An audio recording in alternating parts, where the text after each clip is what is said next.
Welcome to part 2 of the video, जहाँ पे हम लोग बात करने वाले हैं जो ज्योग्राफी है, इंडियन ज्योग्राफी। उसमें जो हमारा पास जो घटना चक्र है उसी के बारे में हम लोग यहाँ पे डिस्कस करने वाले हैं। ठीक है, तो ये पहली वीडियो मैंने अपलोड करी थी और ये वीडियो की सबसे बड़ी खास बात क्या है कि पोर्ट्रेट मोड में रहेगा। पोर्ट्रेट मोड में रहने से क्या फ़ायदा होगा कि आपको जो अपना मोबाइल है वो घुमाना नहीं पड़ेगा। आप कहीं जा रहे हैं, मेट्रो में सफ़र कर रहे हैं, रेल में सफ़र कर रहे हैं, अपने घर में बैठे आराम से रजाई में, तो आप इसको इसी फॉर्मेट में देख सकते हैं। आपको मोबाइल अपना घुमाना नहीं पड़ेगा। ठीक है, तो चलिए शुरू करते हैं।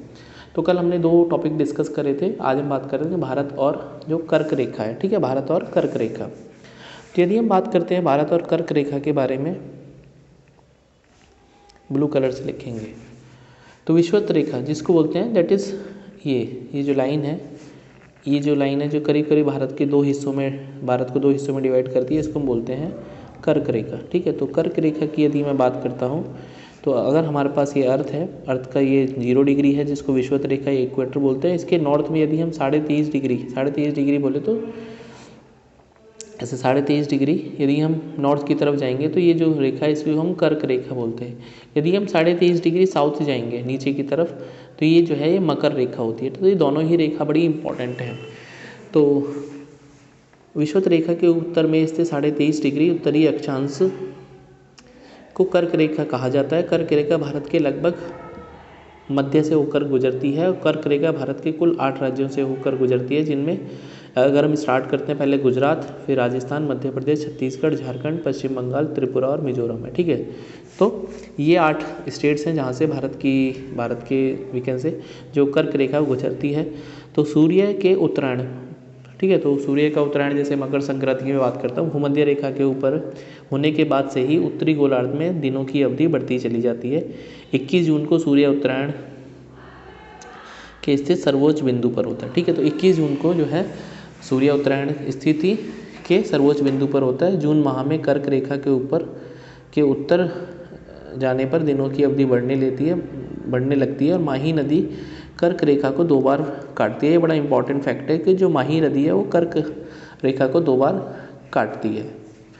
तो महत्वपूर्ण भारतीय नगरों की यदि हम अक्षांशीय स्थिति देखते हैं तो अगरतला 23.5 डिग्री के ऊपर थोड़ा सा 23 डिग्री 50 मिनट पे आता है। गांधीनगर 23 डिग्री 19 मिनट पे, जबलपुर 23 डिग्री 11 पे, उज्जैन 23 डिग्री 9 पे, कोलकाता बिल्कुल कोलकाता देख रहे हो बिल्कुल यहीं पे आता है। तो ये सवाल बन सकता है कि भारत का जो कौन सा राज्य है जिसकी जो कैपिटल है बिल्कुल इक्वेटर पे आ सकती है, तो इसका आंसर कोलकाता ही रहेगा। ठीक है, बड़ा इंपॉर्टेंट फैक्ट है ये।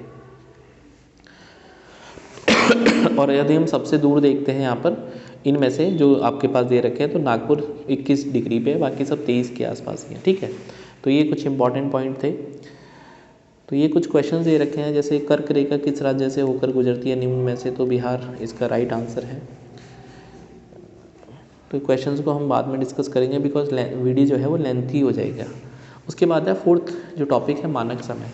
मानक समय का मतलब क्या है कि यदि हम भारत की बात करते हैं तो भारत जो है वो 5.5 घंटे आगे चलता है। यदि हम 5.5 घंटे की बात करते हैं तो कहाँ से आगे चलता है, तो जब भी जो हमारा प्राइम मेरिडियन है जिसको हम ग्रीनविच मीन टाइम बोलते हैं, कल मैंने आपको पढ़ाया था, ग्रीनविच मीन टाइम से हम लोग 5.5 घंटे आगे चलते हैं। ठीक है, तो यदि हम भारत को देखेंगे तो अरुणाचल प्रदेश में सबसे पहले सूर्य उदय होता है और उसके बाद सबसे बाद में वो गुजरात में जाके होता है। तो ये दोनों जगह के बीच में करीब करीब 2 से 2.5 घंटे का जो सूर्य उदय का अंतराल होता है।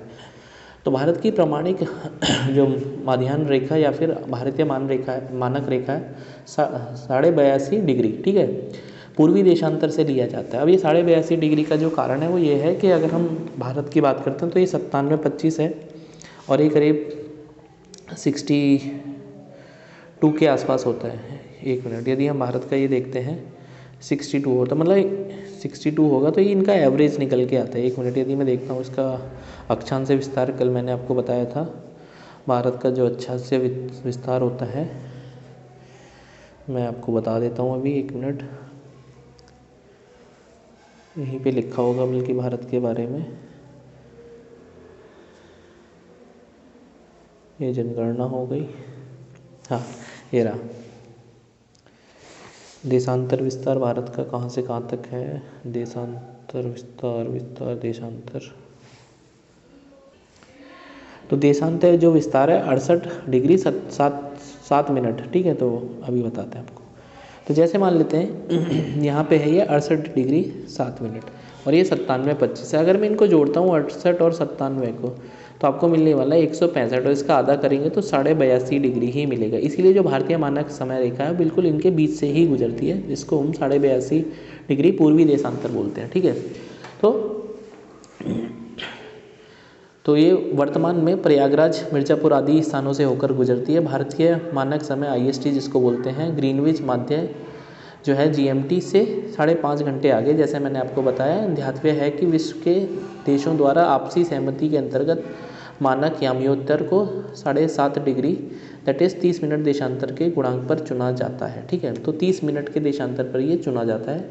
भारत के बृहद अक्षांशीय विस्तार के कारण गुजरात से अरुणाचल प्रदेश के स्थानीय समय के लगभग 2 घंटे का अंतराल मैंने पाया जाता है। मैंने बताया ना, सूरज पहले यहाँ निकलेगा, उसके बाद यहाँ गुजरात में निकलेगा। अतः प्रशासनिक एवं अन्य कार्यों में कठिनाई से बचने हेतु 82.5 डिग्री पूर्व याम्योत्तर देशांतर को ही भारत का मानक रेखा चुना गया है। तो भारतीय मानक समय की याम्योत्तर रेखा उत्तर प्रदेश से पास होती है, मध्य प्रदेश से, छत्तीसगढ़, उड़ीसा, आंध्र प्रदेश। तो कुल 5 प्रदेशों से पास होती है। सबसे पहले यूपी आएगा, MP, छत्तीसगढ़, उड़ीसा और आंध्र प्रदेश। तो UMCOA आप इसको बात को याद रख सकते हैं। तो ये भी बड़ा इंपॉर्टेंट एक तरह से फैक्ट है।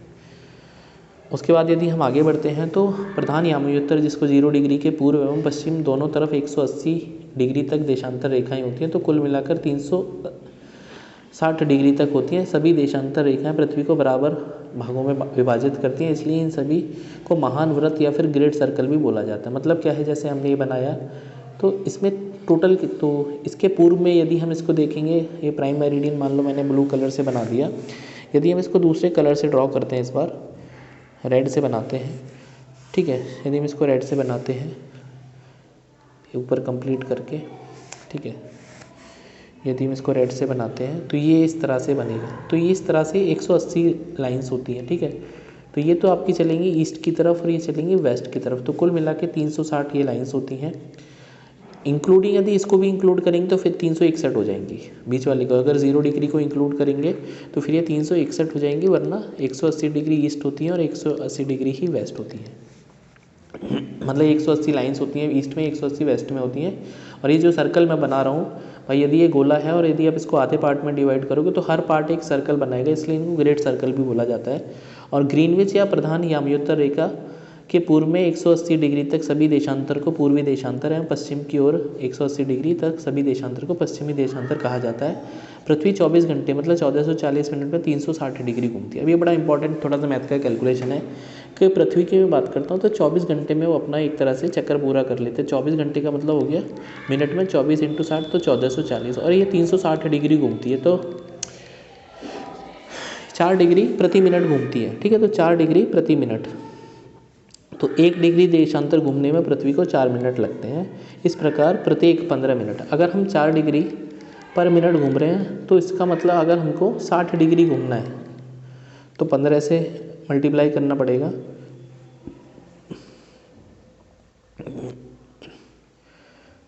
कहाँ गया 1 डिग्री, अच्छा तो 4 डिग्री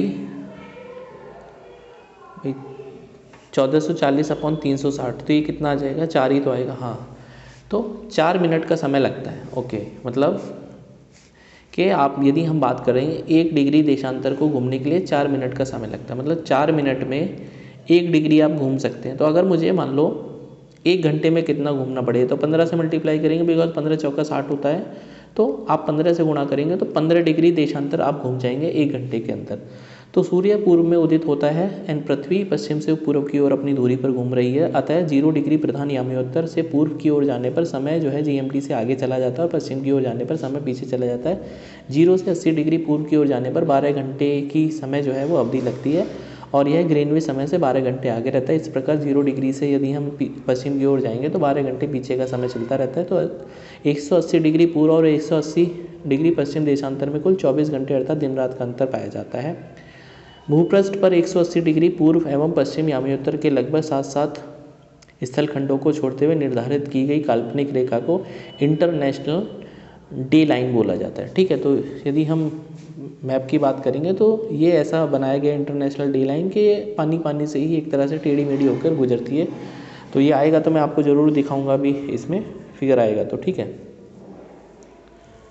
नेक्स्ट हम आगे चलते हैं इसमें, और क्या है नेक्स्ट 4th पॉइंट पे, दूरस्थ बिंदु। ठीक है, दूरस्थ बिंदु बोले तो सबसे जो एक्सट्रीम पॉइंट्स हैं, तो 31 अक्टूबर 2019 से भारत में सर्वाधिक पूर्वी राज्य अरुणाचल प्रदेश, पश्चिमी राज्य गुजरात, उत्तरी राज्य जो है हिमाचल प्रदेश। हाँ, ये बड़ा इंपॉर्टेंट है, अभी भी बच्चों को कह रहा होगा जम्मू कश्मीर नहीं है, क्योंकि जम्मू कश्मीर अब यूटी है। राज्य की बात करेंगे तो हिमाचल प्रदेश और दक्षिण में तमिलनाडु स्थित है। राज्य एवं केंद्र शासित प्रदेशों में सर्वाधिक उत्तरी भाग में लद्दाख और दक्षिणी भाग में अंडमान निकोबार द्वीप समूह शामिल होते हैं। तो भारत के इन वृहद क्षेत्रफल के 4 सुदूरस्थ बिंदु हैं जिसको एक्सट्रीम पॉइंट बोला जाता है। तो कौन कौन से? सदर्न मोस्ट पॉइंट पे यदि हम बात करेंगे तो इंदिरा पॉइंट, हाँ इंदिरा पॉइंट, ग्रेट निकोबार अथवा बड़ा निकोबार द्वीप है। ठीक है, एंड भारत की मुख्य भूमि पर ये कन्याकुमारी है। मतलब यदि हम इंडियन मैप की बात करते हैं तो ये, एक मिनट, मैप थोड़ा सा गड़बड़ हो गया, इस तरह से भारत का मैप चलता है। तो ये भारत का मैप है और यहाँ पर अंडमान निकोबार, तो यहाँ तक अगर हम देखेंगे तो इंदिरा पॉइंट है। इसी को पिगमेलियन पॉइंट भी बोलते हैं। ये आपका कन्याकुमारी है, यहाँ तक इंदिरा कोल आएगा, दिस इज इंदिरा कोल।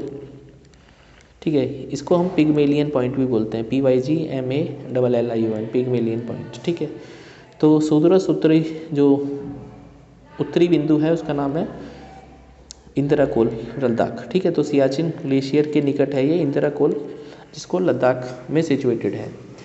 और यदि हम एक्सट्रीम पॉइंट इधर बात करेंगे तो अरुणाचल प्रदेश में पड़ता है किबितू, और इधर है गोहार मोटा। तो ये कुछ इंपॉर्टेंट पॉइंट्स हैं जो कि एक्सट्रीम पॉइंट्स हैं भारत के, आपको याद होने चाहिए। ठीक है, यदि हम पश्चिम की बात करते हैं तो गोहार मोती जो कि गुजरात में है, और ईस्ट में पड़ेगा आपका किबितू जो कि अरुणाचल प्रदेश में स्थित है। तमिलनाडु राज्य में अवस्थित कन्याकुमारी भारत की मुख्य भूमि पर दक्षिणतम स्थल है। कन्याकुमारी केप कमोरिन भारत का वह स्थान है जहाँ बंगाल की खाड़ी, अरब सागर और हिंद सागर मिलते हैं। ये भी इंपॉर्टेंट एक पॉइंट यहाँ पे आपको निकल के आता है। नेक्स्ट हम बात करते हैं सीमावर्ती देश। ये बड़ा इंपॉर्टेंट है, यहाँ से क्वेश्चन अक्सर बन जाते हैं, सीमावर्ती देश होते हैं। तो भारत के निकट जो पड़ोसी देश हैं, ठीक है, तो पाकिस्तान, अफगानिस्तान, चीन, नेपाल, भूटान, म्यांमार, बांग्लादेश, मालदीव है, श्रीलंका, ये भारत के कुछ आसपास के पड़ोसी देश हैं। देश की सीमाएं प्राकृतिक एवं मानव निर्मित दोनों प्रकार की हैं। भारत की स्थलीय सीमाओं की मैं बात करता हूँ तो उत्तर में चीन में नेपाल, उत्तर पश्चिम में अफगानिस्तान और पश्चिम में पाकिस्तान, पूर्व में बांग्लादेश, म्यांमार और उत्तर पूर्व में भूटान से मिलती है। ठीक है, तो पश्चिम में पाकिस्तान तथा पूर्व में बांग्लादेश के साथ भारत की सीमाएं कृत्रिम एवं मानव निर्मित है। मतलब पाकिस्तान और बांग्लादेश के साथ में नेचुरल बाउंड्री भी है और मैन मेड बाउंड्री भी है, जबकि अन्य देशों अफगानिस्तान, पाकिस्तान, चीन, नेपाल, भूटान, म्यांमार के साथ भारत की सीमाएं प्राकृतिक हैं। तो भारत की भू सीमा करीब 15,106 किलोमीटर और द्वीप क्षेत्रों सहित तटरेखा की मैं बात करता हूँ तो 7516 किलोमीटर हमारे पास मैरी टाइम बाउंड्री है। ठीक है, तो सबसे ज़्यादा जो भारत बाउंड्री शेयर करता है बांग्लादेश के साथ में, चीन के साथ में, पाकिस्तान, नेपाल। तो बांग्लादेश से जो सीमा लगाने वाले कौन कौन से राज्य हैं? पश्चिम बंगाल, असम, मेघालय, त्रिपुरा और मिजोरम, 5 राज्य इससे लगाते हैं। फिर ये चीन में बात करते हैं तो लद्दाख, हिमाचल प्रदेश, उत्तराखंड, सिक्किम और अरुणाचल प्रदेश। ठीक है, तो यहाँ पे 4 स्टेट हैं और 1 यूटी है, 1 यूटी। और पाकिस्तान के साथ में जम्मू कश्मीर और लद्दाख हो गया, और पंजाब, राजस्थान, गुजरात। ठीक है, तो इसमें 3 स्टेट हैं और 2 यूटी है। ये सब आपको पता होना चाहिए। नेपाल में उत्तराखंड, उत्तर प्रदेश, बिहार, पश्चिम बंगाल, सिक्किम, तो ये 5 राज्य यहाँ पे सीमा बनाते हैं। म्यांमार की मैं बात करता हूँ तो अरुणाचल प्रदेश, नागालैंड, मिजोरम और मणिपुर, 4 राज्य सीमा बनाते हैं। भूटान के साथ में सिक्किम, पश्चिम बंगाल, असम, अरुणाचल प्रदेश, 4 राज्य सीमा बनाते हैं। अफगानिस्तान के साथ में कुल एक ही जो यूटी राज्य जो है, एक ही यूटी है जो सीमा बनाता है, दैट इज़ अफगानिस्तान। तो आप एक फ्रेज़ याद रख सकते हैं कि बचपन में MBA किया, हाँ, तो ये आपका तरीका है याद करने का, दैट इज़ बांग्लादेश, फिर CS से चीन, फिर उसके बाद पाकिस्तान, फिर नेपाल। ठीक है, उसके बाद MBA में म्यांमार, फिर भूटान और अफ़गानिस्तान। तो ये आपके पास कितने हो गए? 7 हो गए। तो भारत जो है अंतर्राष्ट्रीय 7 देशों के साथ में अपना सीमा संलग्न करता है।